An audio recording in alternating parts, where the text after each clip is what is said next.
So we're asked to find the surface area, and the surface area is basically the area of the wrapping paper that would wrap a shape. So we're going to put this down into 6 rectangles, and we're going to label the first rectangle A, and this top one B, and this side one C. Now A has a identical rectangle opposite it, B and C also do. So what we're going to do is work out the areas of A, B and C, and then double our answer.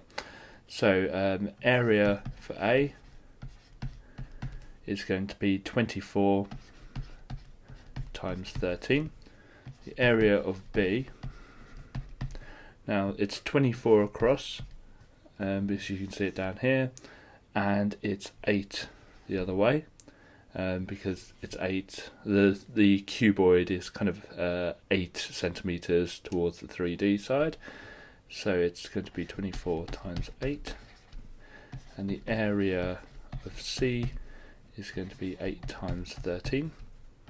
So we're going to work all those out. So on my calculator, 24 times 13 is 312. 24 times 8, 192. And 8 times 13 is 104. And so we're going to add those together.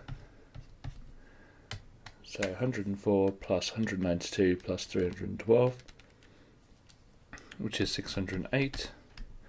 And then the surface area is going to be 608, which is A, B and C, and we're going to double it to find the ones at the back as well. So I'm going to times that by 2, and it's 1216.